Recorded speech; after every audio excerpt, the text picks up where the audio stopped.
Capitalismo, ahorro y trabajo duro. Las grandes agencias de ratings de sostenibilidad no se está dando las promesas, ¿no? Entonces, ¿usted qué opina ¿existe una sostenibilidad desde que podría acercarse desde el libre mercado? Es que el libre mercado, en mi opinión, que no se lee esto como fundamentalismo, el libre mercado, el libre mercado y sobre todo el capitalismo, porque yo los distingo. Ok. Los distingo. El libre mercado es una cosa, el capitalismo es otra. Y lo bueno sería que coincidieran, pero no siempre tiene por qué coincidir. Puede haber capitalismo sin libre mercado y puede haber libre mercado sin capitalismo. Ok. Vale. En la propia lógica del capitalismo, no está no estrictamente en la del libre mercado, la sostenibilidad es inherente al propio sistema. Quiero decir que el propio sistema tiene incentivo a reducir el residuo, a reducir pues el despilfarro, a reducir el gasto, además a intentar aprovechar todos los despilfarros, los residuos, etcétera, volverlos a reutilizar y volverlos a reciclar. ¿No? Es el incentivo común. Es la diferencia, por ejemplo, entre una persona de los tiempos de las cavernas, ¿no? Un cazador primitivo, que cazaba y cazaba sus bisontes o cazaba sus animales, muchas veces con el método que llevaban del salto, que los acorralaban contra un Claro, claro. barranco, los tiraban por allí, ¿no? Ujú. Claro, pero aquellas personas, pues por falta de tecnología, probablemente por falta de tecnología, por falta, y también seguramente porque no conocían los sistemas de capitalismo, no conocían el concepto de escasez en el sentido actual de la palabra, no conocían el concepto de precios, eran otros tiempos, pues comía la carne, pero buena parte de ella se pudría. No había forma de conservarla. Entiendo. Compare con la industria actual, pues se aprovecha todo. Cuando digo todo, es todo. Ujú, La ujú. piel, los huesos, todo, es decir, ¿no? En ese tipo de industria. Entonces, es el incentivo del capitalismo, es decir, ¿por qué vamos a dejar de aprovechar esto? ¿No? Entonces, es un sistema que tiende, en la medida que sea posible, a reducir el despilfarro, a reducir y a conservar lo máximo posible, o a hacer un uso más eficiente o más aprovechado de todos los bienes que tenemos. Uno de los problemas que tenía, por ejemplo, la economía socialista es cuando hacían los planes, no planificaban qué hacer con los residuos. No sabían muy bien qué hacer con ellos. Creo que solo se incorporó en el plan alguna vez en Hungría.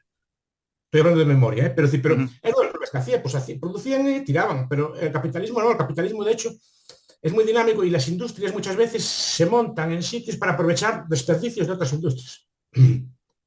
Para reciclarlos, darles una nueva vida y aprovecharlos. En el sentido, el propio sistema capitalista con todos los defectos que se le puedan buscar, etcétera, pero no está en su lógica de despilfarrar. Cuando un agricultor, un propietario de bosques, que opera con esta mentalidad, cuando corta un árbol no planta uno, planta dos, pues alguno se pierde. Eso lo vi yo. Claro. Es O sea, el decir, capitalismo inherentemente tiene el incentivo para ser eficiente. y no corta todos los árboles a la vez porque se deprecia. Y si corta un árbol, planta otro, porque si no la tierra le pierde valor. Claro. Los va cortando escalonadamente, pero plantando siempre otros en su lugar.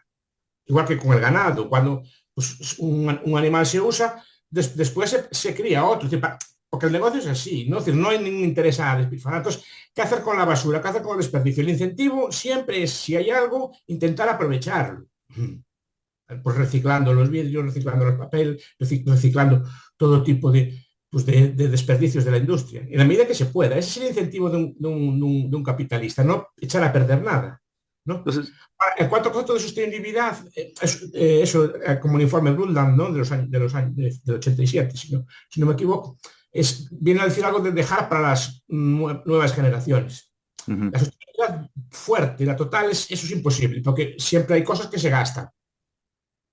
Es imposible dejar de todo al futuro. Incluso, por ejemplo, una energía eólica, una energía que se llama renovable, o una energía solar, implica gasto no solo de viento, implica gasto de material para Ujú, hacer, para ujú. hacer las turbinas, etcétera. Ese material, parte de él se puede reciclar, pero otra parte se desgasta con el uso. No se puede, digamos, conservar todo, todo, todo, todo. Después hay una alternativa. Primero que no sabemos qué es lo que van a necesitar las generaciones futuras. Es decir, a lo mejor, por ejemplo, Jevons escribió un libro en el siglo XIX que se llamaba La cuestión del carbón. Y hablaba que el carbón se agotaba, etcétera, que había que racionar el uso del carbón, que había que ver cómo dejar carbón para las futuras generaciones, para las Ah, futuras claro. generaciones que somos nosotros, para que queremos tanto carbón. claro, la Y hasta tecnología lo hizo no, pero irrelevante, hasta lo ¿no? consideramos un lastre. En Claro, muchos países del mundo se están cerrando minas de carbón. ¿De qué valió que nos dejaran todo ese carbón? así es. Y más bien el Estado, en este caso, el- estos movimientos intervienen directamente vía regulación, tratando de decir qué cosa es la sostenible, ¿no? Sí, Entonces, pareciera que más bien al intervenir crean distorsiones, ¿no? Por sí, porque la ejemplo, por decisión es ejemplo, política. Ah, perdón, perdón, perdón. por ejemplo, en Perú se crea el Ministerio del Ambiente y deciden que ya no se va a deforestar más, ¿no? Entonces, antes se deforestaba con poco a poco, digamos, iban avanzando las comunidades agrícolas y el Estado dice ya no se deforesta más. Pero el Estado no tenía las capacidades para monitorear, porque es el Amazonas, pues es inmenso, no se puede llevar. Haces 20 años después, lo que ha creado es la minería ilegal que cunde, ¿no? En todo lado, contamina todo al mismo tiempo, porque el Estado, muy buena gente, puso la ley, pero no tenía cómo monitorearlo. Al Sí, punto que Perú ya no importa madera de Chile, que es un desierto. sí, Porque en Chile sí enfocaron una política, digamos, de empresariado, donde los empresarios empezaron a hacer sus, digamos, sus granjas de árboles y empezaron a exportar. Entonces, en el país que más abunda madera, gracias a esta regulación estatal, nos falta madera, lo importamos de un sitio donde no tienen árboles, ¿no? ¿Usted qué cree que el rol del Estado debería ser más activo, menos activo? yo creo Eh, que es menos activo. Primero porque no tiene en cuenta la dinámica, ¿no? Es decir, que cómo evolucionan las cosas. Antes hablamos de sostenibilidad. En sostenibilidad, por ejemplo, la definición que se usaba, que se usa y sigue usándose es política. Por ejemplo, en Europa, antes la energía nuclear no era considerada sostenible, ahora se considera sostenible. O, bueno, no sostenible, mejor dicho, perdón por la expresión. Se considera verde o reciclar. Esa es la idea, que siempre es una definición de que pues, y después establece cuáles son las formas de obtener energía o las formas de obtener recursos que son sostenibles. Y no tiene en cuenta la dinámica que van a evolucionar. Uno de los legados que nosotros le dejamos al futuro, a lo mejor le dejamos menos carbón o le dejamos menos petróleo a nuestros descendientes, pero le dejamos a cambio nuevas formas de obtener energía, cada vez más. Pues antes el viento no era una energía. Bueno, para obtener electricidad, se utiliza para mover molinos y otro tipo de cosas, ¿no? Ahora es una energía, el sol pasa a ser una fuente de energía, la biomasa pasa a ser una fuente de energía, las mareas pasan a ser una fuente de energía, los ríos pasan a ser una fuente de energía. Ese es el legado que damos. A lo mejor consumimos algunos bienes que digamos que por su propia naturaleza no son renovables, pero le dejamos a cambio nuevas formas de obtener energía que pueden sostener eso. Y el Estado después no lo sabe. Por ejemplo, cuando hace esa medida, claro que aquí ya habría que entrar en temas más profundos, por ejemplo, de derechos de definición de propiedad de la tierra, etcétera, ¿no? Es decir, que a quién corresponde esa tierra, porque si la tierra, digamos, es tierra pues, legalmente poseída, ¿no? Ujú. Y esta vez esas leyes de no deforestar, lo que está diciendo es que, primero, mi tierra ahora pierde todo su valor. Mi tierra forestal pierde todo su valor. Por tanto, me voy a desentender de ella. Claro, claro, claro. ¿Qué pasa? No se empieza a cuidar, no se empieza pues, a tener una buena conservación de la madera, etc. Y al final pues muchas de ellas acaban en incendios, acaban así precisamente por falta de cuidados. Buena Claro. parte de los incendios que tenemos nosotros en Europa es precisamente como la gente se desentiende de la madera y de los usos de la madera, pues deja crecer los matos, deja crecer y eso después es como un polvorín, basta cualquier cosa para que arda todo. Claro, y además es porque es una contradicción, yo creo, y va al lado social de la sostenibilidad, ¿no? Si bien ellos, en algunas cosas se prefiere el guardar para el futuro, pero en términos sociales se prefiere el corto plazo, en términos de salario mínimo, pensiones más altas, eh, bajo la misma, digamos, ideas de la sostenibilidad. Algunas cosas sí se prefieren dejar para el largo plazo, pero otras cosas que yo creo que deberían dejarse para una planificación de largo plazo se hacen en el corto plazo, porque Hombre, a corto plazo tenemos que alimentarnos, no sé cuánto aguantarán una persona sin comer necesita a lo mejor 2 semanas, 3 semanas, no sé exactamente cuánto es cuáles son los límites vitales o sea, hay que comer todos los días, hay que vestir en climas en climas fríos como el que está usted ahora, en invierno sin ropa está usted no Claro, sobrevive, no sobrevive, ¿no? ¿no? Y sin algún tipo de calefacción o protección frente al frío tampoco sobrevive usted. Entonces, es necesario algún tipo de consumo a corto plazo, no todo puede ser a corto plazo, pero cuidado, el capitalismo también tiene que tener en cuenta si necesita a corto plazo, pero tiene que garantizar también su sostenibilidad a largo plazo. Tiene que garantizar que el negocio le dure, no vamos a sacar todo el petróleo a la vez para despilfarrarlo ahora, hay que irlo racionando poco a poco, igual que se raciona la madera, igual que si tiene usted una mina no saca todo el mineral a la vez, lo va sacando poco a poco para que le vaya durando en el tiempo, para que sea un negocio, digamos, sostenible en el tiempo. No hay una idea de sacarlo todo, porque, no sé, a veces leo como que piensa que el capitalista quiere sacarlo todo, consumirlo todo, extraerlo todo a la vez. Si la propiedad es suya, si hay unos buenos derechos de propiedad bien definidos, no es esa la alternativa, sino que es irlo sacando poco a poco. Yo preferiría, O sea, nadie va a cortar todos los árboles de su finca, una finca, digamos, no protegida, una finca normal forestal. Nadie corta todos los árboles y saca toda la madera al mercado. Tiraría los precios, sería absurdo. Lo que vas haciendo es racionándola. Vas cada año, de hecho, hay ciclos de corte. Se cortan cada año y se plantan otros. de repente se haría mejor sostenibilidad atendiendo este tipo de regulaciones que ya han pasado de moda. ¿Usted qué, y para no quitarle más tiempo, ¿qué le recomendaría a los empresarios, a los emprendedores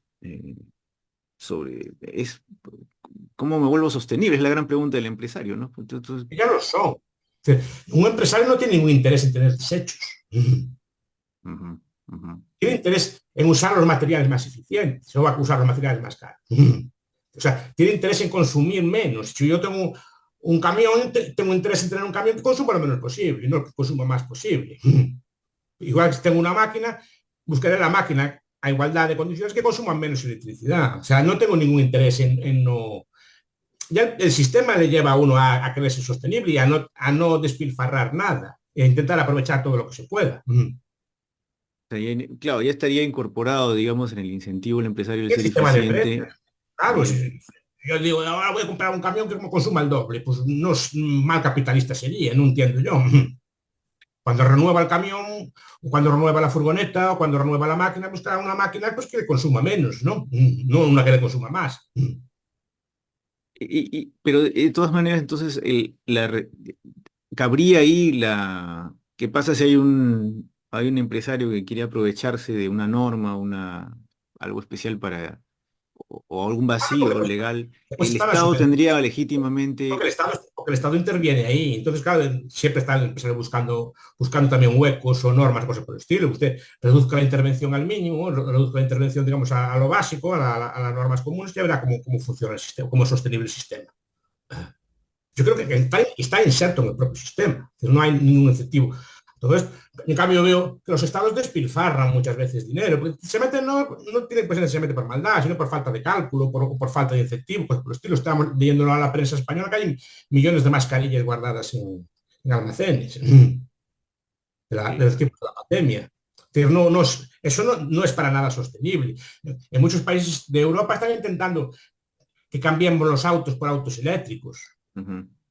¿Vale? Pero eso es para nada sostenible. O sea, estamos obligando a la gente a tirar coches en perfecto uso solo por eso. Eso no es nada sostenible, porque para hacer el coche nuevo hay que gastar un montón en materiales, un montón en transporte y consumir un montón de CO2 o emitir un montón de CO2 para construir el coche nuevo. No la eficiencia del cambio no la veo, pero es tirar a la chatarra cosas perfectamente útiles, eso es sostenible. Claro, no, además el vehículo eléctrico es mucho más caro que un vehículo, digamos, Sí, de la persona, de la familia estándar, ¿no? sí, pero lo que Es están un diciendo vehículo los caro. gobiernos es que tiremos cosas en uso. Incluso con Claro. prohibiciones de entrada, cosas por el estilo, que tiremos cosas buenas que están en uso por traer una tecnología nueva que habrá que ver si es más eficiente ecológicamente. Y así habrá que verlo.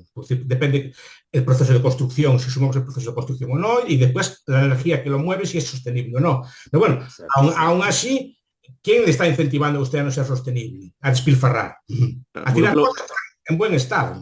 por ejemplo, en Perú, vehículos, digamos, asumiendo que el vehículo eléctrico costar lo mismo que un carro nuevo, un carro estándar. Sí. Perú tiene una matriz energética que está basada en hidroeléctricas, ¿no?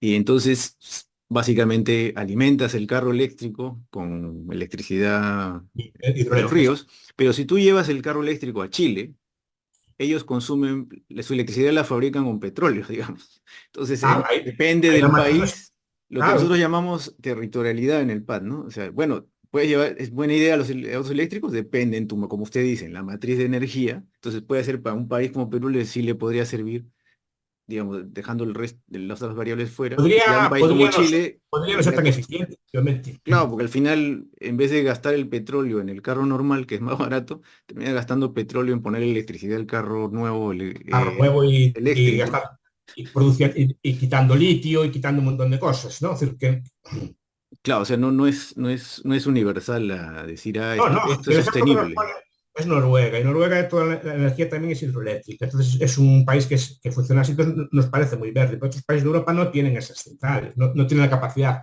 de generar energía, sí, la generan a lo mejor incluso con carbón, en Claro, que Alemania. eso es lo más contaminante, se supone que. Y a veces se distorsiona el precio No, real porque digo que como lo muchas veces se subsidian. piensa que el capitalismo no es sostenible, pero no se ve que su contraparte tampoco lo es. Es más, fuerza a veces a tomar decisiones que no son para nada sostenibles. Nos estás forzando a despilfarros. Claro, o a exponerse a los riesgos de la naturaleza humana, ¿no? Por ejemplo, Claro, el forzarte a depender del gas ruso en Europa, sí, y tú, cuando uno revisa los ratings de sostenibilidad de los vehículos de inversión sostenibles, antes de la guerra, de la invasión de Ucrania de Rusia, nadie contemplaba el factor geopolítico como un posible riesgo, ¿no? sí, Después de la guerra, cuando obviamente la promesa había sido que si yo invierto de forma sostenible, voy a estar protegido contra estos riesgos, sí. no era cierto, pues, ¿no? Porque no habían No, considerado un factor básico como, oye, si tú te haces dependiente de alguien y ese alguien te corta el gas, estás en problemas. y hubo una reversión. Países como Alemania pasaron del gas a carbón, como es peor. Precisamente por no haber previsto esto, por no tener fuentes alternativas. Por eso digo que muchas veces las decisiones de política energética pueden pecar de miopía temporal, porque no, simplemente que no, son estáticas y no tienen en cuenta la evolución futura de los mercados o de la situación política mundial. Claro, y la particularidad, como hemos visto, de los territorios, en su tema, su fuente energética, su abundancia o no, escasez de recursos naturales, etcétera. Doctor Bastos, muchísimas gracias por habernos atendido. Ha sido